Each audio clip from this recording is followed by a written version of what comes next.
नमस्कार मैत्रिणींनो, @आरतीज किचन 27 चॅनलवर आपलं सगळ्यांचं स्वागत आहे. स्वामींच्या पारायणाचं उद्यापन होतं, मग बिना कांदा लसणाचं जेवण बनवायचं होतं. तर अगदी झटपट असं मी 1 तासाभरात जेवण बनवलं. त्यासाठी मी वांग्याची भाजी बनवायला घेतली आणि इथं सुक्कं खोबरं मिक्सरला असं बारीक करून घेतलेलं आहे. आता आपल्याला इथं शेंगदाण्याचा कूट अजिबात वापरायचा नाही. मी इथं 1 चमचा घरचा मसाला घेतला आहे, अर्धा चमचा जिरे आणि 1 चमचा धने पावडर घेतली आणि अर्धा चमचा हळद पावडर घेतलेली आहे. चवीनुसार मीठ घ्या. आता इथं तुम्हाला मसाल्यांमध्ये तुम्ही दुसरे मसालेसुद्धा वापरू शकता, काहीच हरकत नाही. मी इथं अर्धा चमचा गरम मसाला पावडर घेतली आहे. तिकडं कढईमध्ये गरम करायला ठेवली आणि तेल तापवत ठेवलेलं आहे. तोपर्यंत आपले सगळे मसाले मिक्स करून घ्यायचे आणि सगळे व्यवस्थित वांग्यामध्ये भरून घ्यायचे आहेत. मसाला व्यवस्थित दाबून त्या वांग्यामध्ये आपल्याला भरून घ्यायचं आहे. जर तुम्हाला ते खूप वाटण कोरडं वाटत असेल ना, तर तुम्ही त्याच्यात तेल थोडंसं किंवा पाणी शिंपडून ते वाटण असं कोरडं करू शकता. आता द्विदल धान्यामध्ये शेंगदाणेसुद्धा येतात, म्हणून इथं शेंगदाण्याचा कूटसुद्धा वापरत नाही आहे. ठीक आहे, फक्त खोबऱ्यामध्ये पण हे वाटण वांगं खूप भन्नाट लागून जातं.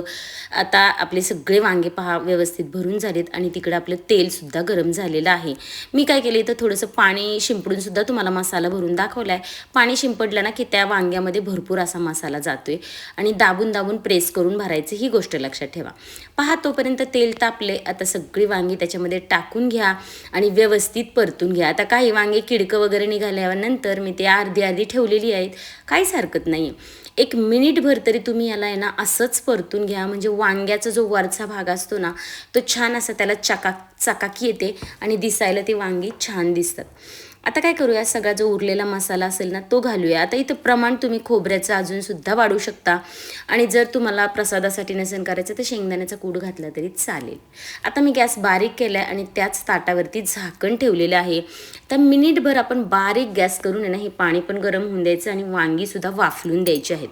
आता 1 मिनिटाने साधारण पाणी गरम झाले, ते पाणी वांग्यात टाका, व्यवस्थित मिक्स करा आणि सरळ आता आपल्याला बारीक गॅसवर ही वांगी अशीच शिजू द्यायची आहे. तुम्ही पाणी न ओतता सुद्धा असं ताटावर झाकण ठेवून वाफेवर वांगी शिजवून घेऊ शकता. आता मी वांगी तिकडे शिफ्ट केली आणि इथं फ्रेंच बीन्सची भाजी तर पारायणासाठी लागतेच. मी मीठ आणि पाणी टाकून मायक्रोवेव्हला वाफवून घेतली आहे 5 मिनिटासाठी. आता भांडं ठेवले आणि त्याच्यात तेल ओतून घेतले. आता इथं सुद्धा तुम्ही लाल तिखट वगैरे वापरू शकता, पण मी मिरची आणि जिरं टाकून ही भाजी बनवणार आहे. खूप सोपी आणि चवीला सुद्धा एकदम भन्नाट लागून जाते. आणि असं खलबत्त्यात कुटलेली जी मिरची किंवा जिरं असतं ना, त्याने सुद्धा भाजीमध्ये खूप चवीत फरक पडतो. अगदी चिमटीभर हिंग घातले आणि थोडीशी हळद घातलेली आहे आणि हा अर्धवट उकडलेला श्रावण घेवडा आहे. थोडंसंच मीठ टाकलं होतं मी त्याच्यात. ठीक आहे, तर तुम्हाला किती लागतोय ना तेवढा तो घ्या आणि मस्तपैकी परतून घ्यायचं आपल्याला तेलामध्ये. इथे ना तेल थोडंसं जास्त टाका, अशा तेलामध्ये चमचमीत ही भाजी लागून जाते. आपल्याला व्यवस्थित मिक्स करून घ्यायचे, परतून घ्यायचे आणि मग काय करायचं, आता मी त्याच्यात इथं वाटलेलं जे खोबरं होतं ना मगाशी, ते साधारण 1-1.5 चमचा घालून घेतले. ते सुद्धा मिक्स करून घ्या आणि वाफेवर आपल्याला ही भाजी शिजवायची. आता मी उकडताना मीठ टाकलं होतं, पण इथं अजून थोडंसं चवीला मीठ लागेल म्हणून मी ते टाकून घेतले चवीनुसार. आता झाकण ठेवून 5-7 मिनटं ही भाजी शिजून द्यायची. मी तिकडे तिला शिफ्ट करते, तोपर्यंत इकडं आपण फोडणीचं वरण करून घेऊया. आता मी इथं कुकरला वरण आणि भात लावलेलं होतं. त्या डाळीत पहा मी हिंग, हळद, जिरे आणि टोमॅटो चिरून घातले होते. त्या इतकं साधं सिंपल वरण आहे, पण चवीला खूप भन्नाट लागतं आणि विशेष म्हणजे हे आपण तुपात करून घ्यायचे. तुपात केल्यामुळं ना छान दाल फ्रायसारखी याची चव लागून जाते. आता फक्त मी इथं मोहरी टाकली आणि थोडंसं जिरं टाकलेलं आहे. मिरची आणि कढीपत्ता टाकून घ्या आणि लगेच हे डाळ जी आहे ना ती टाकून घ्यायची. आता असा 1 चमचा टाकून झाकण ठेवलं ना, तुमच्या डाळीला चव छान येऊन जाते. ही नक्की टिप फॉलो करा. आता त्याच्या चवीनुसार मीठ टाका, हवं असेल तर पाणी टाका आणि छान उकळी येऊ द्या. उकळी आल्यानंतर लगेच वरण खाली काढून ठेवा. पहा, आता आपली डाळसुद्धा मस्तपैकी शिजून झाली आहे. याच्यात बटर टाकलं ना तर अजून टेस्ट त्याला छान लागून जाते. आता पहा, मी आपली भाजी तुम्हाला दाखवते पुन्हा एकदा. व्यवस्थित अशी सुक्की अशी छान भाजी झालेली आहे.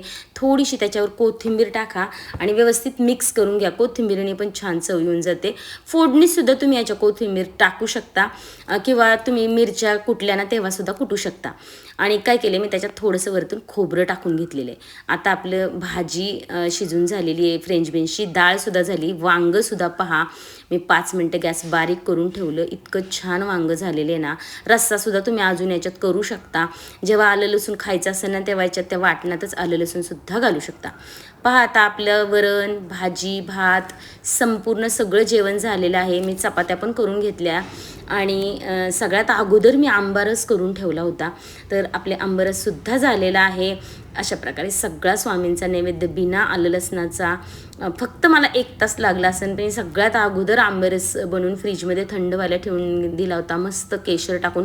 याचीसुद्धा मी डिटेल रेसिपी तुम्हाला लवकरच टाकणार आहे. मी 2 प्रकारे आंबारस बनवत असते, तर त्याची रेसिपी लवकरच येईल. आणि आता मी व्यवस्थित सगळं जेवण झाल्यानंतर स्वामींचा नैवेद्य भरला. इतकं छान जेवण झालं होतं ना सगळं, कारण कुठलाही नैवेद्याचा प्रकार केला ना की तो छानच होतो चवीला. अजिबात तुमचा नैवेद्य बिघडणार नाही. कशी वाटली तुम्हाला ही थाळी? फक्त 1 तासामध्ये हे सगळं जेवण बनवून झालं होतं. योग्य नियोजन केले की जेवणसुद्धा लवकर आणि छान बनून जातं. कसं वाटलं माझं तुम्हाला रेसिपीज? आवडल्या तर लाईक शेअर सबस्क्राईब नक्की करा.